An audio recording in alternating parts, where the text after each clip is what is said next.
don't remember anything else about this interview, remember this.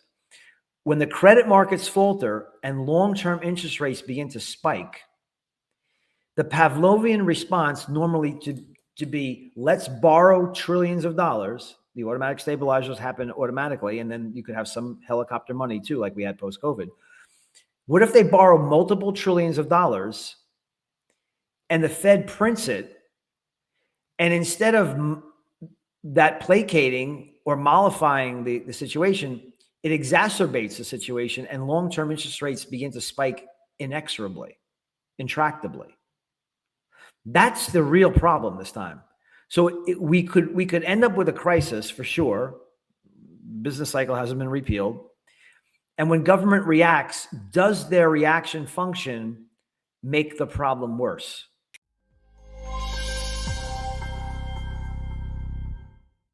Hey everyone, and welcome to another episode of the WTFinance podcast. And on this episode, I have the pleasure of welcoming back a very popular guest, Michael Pento. So Michael is the president and founder of Pento Portfolio Strategies. Michael, thanks so much for coming back on the podcast.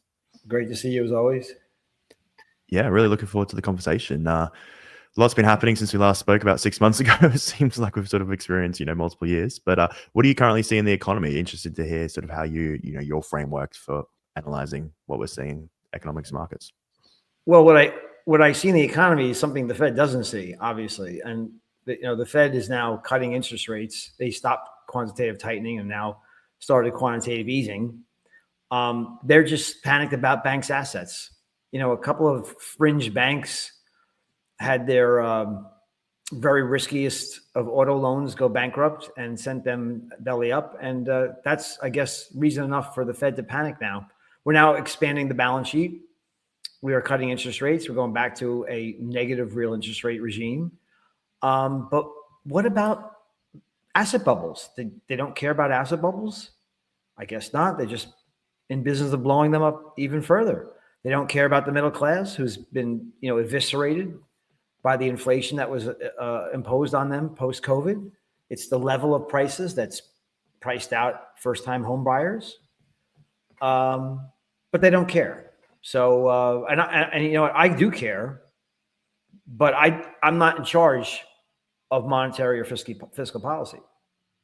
So I'm just going to react, and my model will react to the second derivative changes in inflation and growth, and then allocate appropriately according to the best stocks, bonds, currencies, and commodities. Yeah, okay, really interesting. So you're saying, so the Fed's expanding their balance sheet. They haven't gone into QE yet, but this is through sort of providing liquidity to banks, basically. Well, they haven't announced, Anthony, they haven't announced QE officially, but Powell said, well, as a normal function of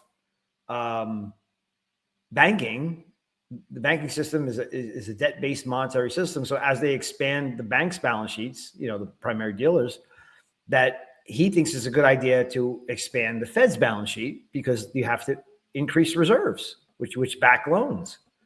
So, he didn't announce it officially, but he kind of did. We're going back. QT is ended officially December 1st, but I looked at the October Fed's balance sheet. It was rising the entire month of October. So, the balance sheet is rising, and it's going to rise even faster. It hasn't even begun because when you think about what's going to happen in the next recession, we're going to have deficits that are going to reach between $5 and $6 trillion because of the automatic stabilizers that kick in. So we're going to have the Fed monetizing trillions of dollars in government debt because no one else is going to buy it. And their balance sheet is going to go back to 9 trillion and then keep rising from there. So that's unfortunately where we are as a society, Anthony. In 1913, the government gave this authority to the Federal Reserve for stable prices, and now it's full employment, so it's stable prices, full employment. But where is the mandate that we can never have a recession? I mean, part of a capitalist economy is the cathartic process of recessions, and part of a capitalist economy mandates that asset prices sometimes fall. They don't always go up in a very linear trajectory. They fall. And sometimes people get laid off because private corporations have overhired and they need to downsize. That's all part of the necessary and mandatory parts of a healthy economy, a healthy capitalist system, which is what I think we still have. I don't think Mamdani's been elected yet, but in the biggest city in the country. But we're heading in that direction where we're just we're eschewing capitalism, and I think that's going to be official in the New York City area soon. But it certainly has it's de facto a process in fiscal and monetary policy where we don't allow markets to function any longer. That's the purview of the Federal Reserve, just to make sure that we never have a recession and we never have a bear market. And the reason is, to be honest with you, you should know this by now, the Fed is in business to make sure banks never fail. And their assets are mostly loans made to either, consumers, in auto loans, student loans, commercial loans, to corporations, and real estate loans.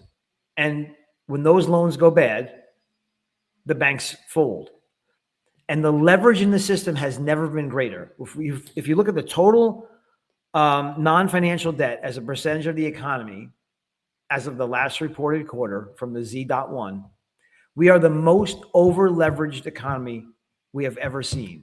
And on top of that, you have the massive bubbles of stocks and the massive bubbles of real estate. If you look at the home price to income ratio, homeowner affordability is at a record low, home price to income ratio at a record high. And if you look at the stock market, total market cap of equities to GDP has never been higher. If you look at risk premiums being negative, and if you look at cyclical PE ratios, if you look at price to sales, if you look at every metric, we are in 3 gigantic, massive bubbles. Now, the fact that I've said this for a while, and these bubbles have popped in the past, and here's my charge. Here's the charter that I have. I'm going to participate in bull markets and capitalize by protecting and profiting against bear markets. So the fact that the bubble has popped before, that's a fact. And the fact that it is growing to a gargantuan record size now is a fact. It's not my opinion. It's a fact. So yes, it will pop, and you have to protect yourself if you want to have a viable retirement. Yeah, no, thanks for laying that out. And I think the challenge is that these are all driven by, as you said, that debt bubble. The PE, the increasing PEs, the increasing allocation to these assets, it's all driven by the debt. So if that were to collapse, and if the Fed were to let that collapse, then basically, as you said, all these other bubbles would collapse, and basically the financialization of the US economy would collapse, which is what's driving it. So yeah, that's why they can't let it. That's a new phenomenon, Anthony. Yeah. So, in the past decades, we could have some semblance of capitalism work because, well, we didn't have the enormous bubbles and the financial over-financialization of the economy. So if we had we could have a small recession, it could reconcile all the imbalances, and it wouldn't be the end of the world. But the imbalances now have grown to such an enormous level. So, for example, the total market cap of equities as a percentage of GDP is now 225%. The normal ratio there is about 80 to 90%. So if you allowed the bubble to pop in equities, then you wouldn't have a recession. You would have a severe depression, because you're talking about a 60, 70% drop in asset prices just to reconcile that ratio between equities and the underlying economy. And the similar situation with housing.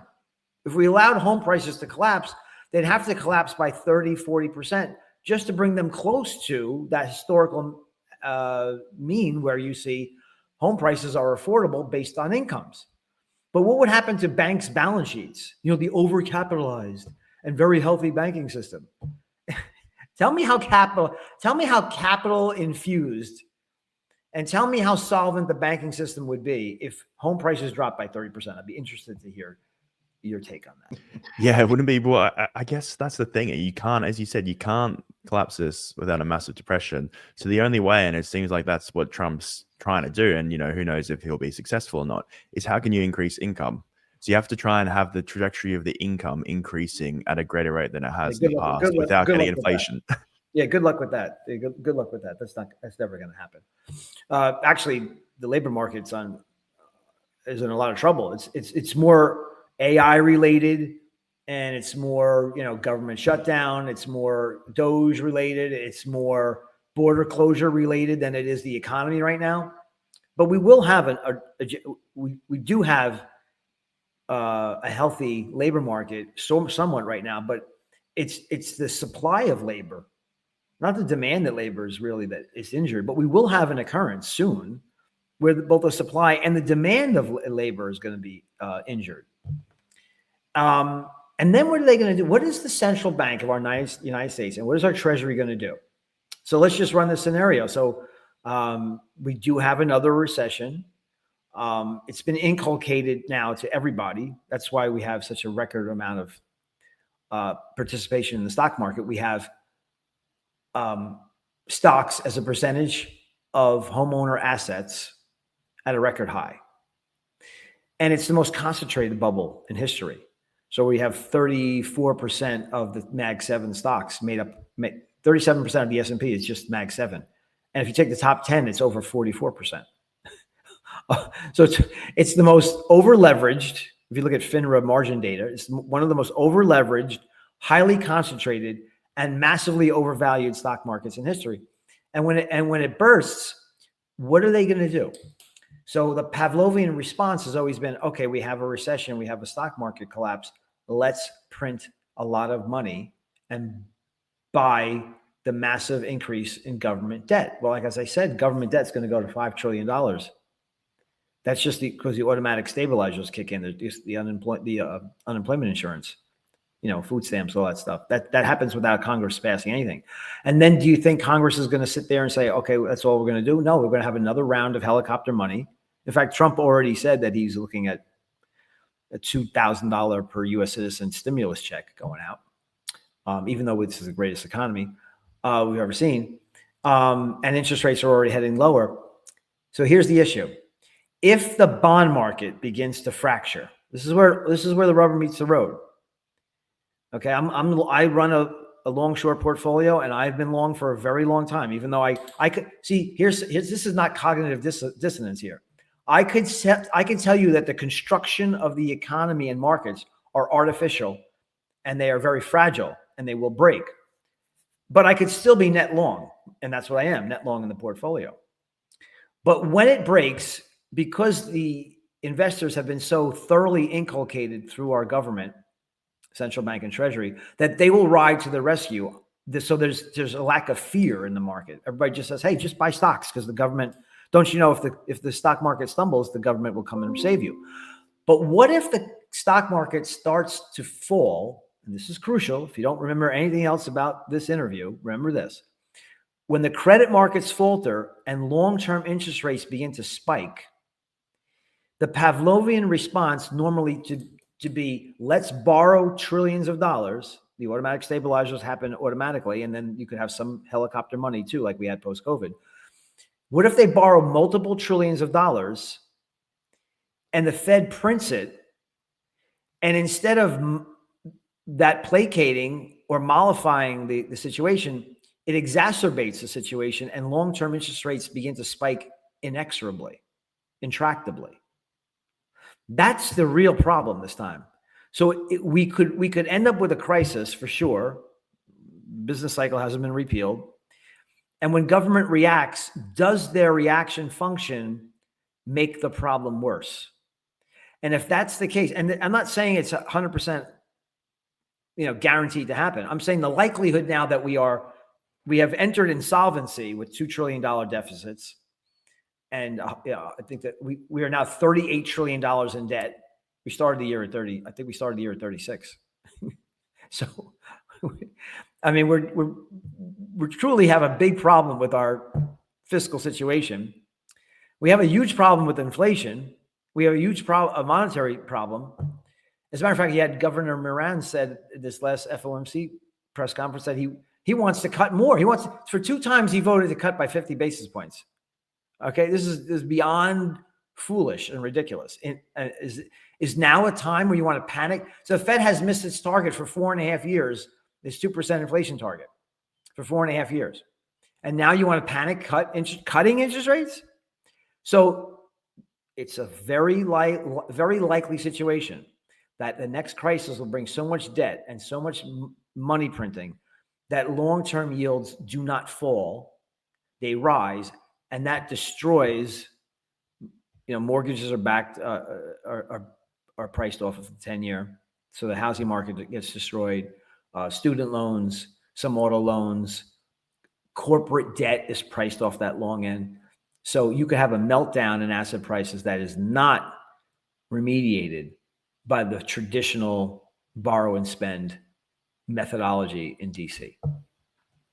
But then would the Fed just not come in and basically buy all the debt similar to what Japan did? And as you said, that's probably potentially lead to inflation. It could potentially lead to other issues. But then, and I think that's the issue, is sort of people realize that there's no way out of this, so that they're going to do that. And then the only options are really, precious metals, golds, and potentially actual assets to protect your wealth. Well, there's two things that can happen when the government does that. I mean, I'm open to both arguments. Well, Japan is the only buyer of JGBs, Japanese government bonds. They didn't have a blow up. I mean, they had one in 89, but 35 years later, they're nominal new highs. What they do? I don't want me or my clients to suffer through that problem. The two things that you could do is you could look like Japan, or you can look like Weimar Germany. I'm not sure which one. I'm saying this is definitely going to happen. I'm saying that, for instance, when Mario Draghi in 2012 said, when the pigs' debt started spiking inexorably, we'll do whatever it takes. We will buy as much of this debt, of the pigs' debt, and you speculators will get taken out on your shields because you're going to lose. We're just monetize everything. So they had an insolvency problem in the Portugal, Italy, Ireland, Greece countries, but they did not have an inflation problem. The next time we have a recession, we're going to have both concurrently. You're going to have the inflation problem, and you're going to have the insolvency problem. And that raises the odds that we don't look like Mario Draghi's 2012 Europe, Mario Draghi, the ECB head at the time, and we don't look like Japan, Kuroda's Japan. We could look more like Argentina. I'm open to either scenario, but you as an investor have to be open to either scenario, and you don't have to guess now. So you'll have a collapse. You want to short that when it begins, and my model will pick up on that. And then you have to watch the bond market. What happens if the 10-year note, like I think has a high likelihood I just mentioned, doesn't go down? It goes up because of all the debt and money printing. Then you will have these asset prices correct, and there's nothing the government can do to stop it. Yeah, it's a great point. And as you're saying, we see this in the future. It seems like this is guaranteed. There's not much they can do, but then we still have to be long at the moment because that's what positioning is recommending, which is the challenge. Well, my model says it's based on the second derivative of inflation and growth. So it says, hey, we're not. So the problem would be if we were disinflating quickly or having a deflationary macroeconomic condition. That's when things really get ugly. We don't have that right now. So kind of like in stasis or sector 4, which is a little bit of reflation. I mean, we're 2.9% to 3% year over year inflation. And I wouldn't surprise me if we went back to 2.9 in the next release. It's going to be around there. But 3% is higher than 2%, at least when I went to school. And it's let this be hammered home. It is the level of inflation. So when people come out and say, well, inflation's gone, well, yeah. So it's not rising at 9% the way they count it, which really 17. It's not rising at double digits anymore. It's now only rising, mid-single digits. Well, whoop-de-doo. But that doesn't, my income's, if your income isn't rising by mid-single digits, you're falling further and further behind regarding inflation. I mean, how much do home prices have to fall or incomes have to rise before home prices are affordable? And the answer is a lot. And how far do stock prices have to fall and GDP rise before asset prices are make some sense? And the answer is a lot. So what most likely is going to happen, people can say, well, can asset prices stay where they are and then have incomes and GDP catch up? Well, that's a decade-long proposition of you not making any money, but that's the best case scenario, which is most likely to happen, is you'll have that crash, and that's going to reconcile that ratio. Yeah, really interesting. So, Michael, thanks so much for your time today. Really appreciate it. We've sort of covered a lot in a very short period. But my last question is, what is one message you want people to take away from our conversation? The one message I have is that active management is crucial. I know that's kind of a self-serving comment, but if I didn't think that way, I wouldn't be in this business. I'd be making money doing something else. So if you're in the 60-40 buy and hold portfolio, your portfolio is going to look a lot like what it did in 2022 when both bonds and stocks crash. Bonds and stocks, credit and equities are in massive bubbles, and they are going to pop. So your 60% portion of your portfolio is going to crash, and the supposed offset or the ballast, that 40%, isn't going to work for you. It's not going to be any. If it does go up at all, it's not going to appreciate anywhere near what your 60% has crashed.